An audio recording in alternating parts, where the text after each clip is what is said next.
আজ বিশ্ব স্বাস্থ্য দিবস। মা ও শিশুর স্বাস্থ্যের উপর গুরুত্ব দিয়ে এবারের প্রতিপাদ্য জন্ম হোক সুরক্ষিত, ভবিষ্যৎ হোক আলোকিত। চিকিৎসকরা বলছেন, আশাব্যঞ্জক ভবিষ্যৎ নিশ্চিত করতে মা ও শিশুর স্বাস্থ্যের প্রতি বেশি গুরুত্ব দিতে হবে।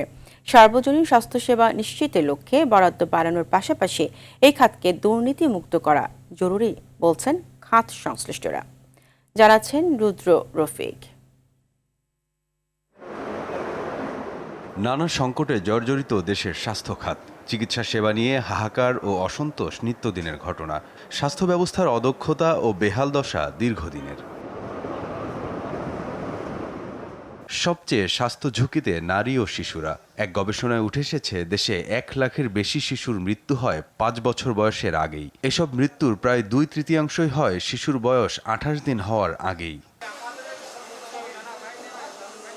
শিশু মৃত্যু কমাতে প্রাইমারি হেলথ কেয়ারকে আরও জোরদার করার পাশাপাশি হসপিটাল বেসড ডেলিভারি নিশ্চিত করার জন্য সরকারিভাবে উদ্যোগ নেওয়া দরকার বলে মনে করেন এই চিকিৎসক।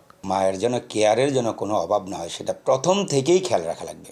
যদি মা ও নবজাতকের পিছনে আপনি 1 টাকা 10 টাকা খরচ করতে পারেন, তা আপনি ভবিষ্যতের 1 লক্ষ এবং 10 লক্ষ টাকা খরচ থেকে বেঁচে যাবেন। এবং এই বাবুটা, সে যদি মানসিক প্রতিবন্ধী, শারীরিক প্রতিবন্ধী না হয়, সে সবসময় ক্লাসে ফার্স্ট সেকেন্ড থার্ড থাকবে, সে তার স্কোর ভালো করবে, সে বড় বড় জায়গা হোল্ড করে সে জাতিকে নেতৃত্ব দেওয়ার মতো একটা সুযোগ পাবে। বিশ্বমানের চিকিৎসক ও পর্যাপ্ত অবকাঠামো থাকা সত্ত্বেও দুর্নীতির কারণে স্বাস্থ্য খাতের নাজুক অবস্থা বলছেন খাত সংশ্লিষ্টরা। আমাদের মতো একটা অনুন্নতশীল দেশে, যেখানে স্বাস্থ্য অবকাঠামো করার জন্য প্রচুর পরিমাণে ব্যয় করতে হয়, এছাড়াও এটা মেনটেন করার জন্য প্রচুর পরিমাণে টাকা দরকার, সেই খাতে ব্যয় বরাদ্দটা একেবারেই কম, এবং যেটুক বরাদ্দ হয় সেইটার যে ব্যবস্থাপনা, সেই জায়গায়ও ব্যাপক ঘাটতি এবং ব্যাপক চুরি, ব্যাপক দুর্নীতি। যে বরাদ্দটুকু ছিল সেটাও যদি ঠিকমতো ব্যয় হতো, তাহলেও কিন্তু অনেকাংশে আমরা উন্নতি করতে পারতাম। স্বাস্থ্য খাতে কাঙ্ক্ষিত বাজেট বৃদ্ধি করে সঠিক ব্যবস্থাপনা করতে পারলে তার উপর ভিত্তি করে গড়ে উঠবে শক্তিশালী স্বাস্থ্যসেবা কাঠামো বলে মনে করেন বিশেষজ্ঞরা।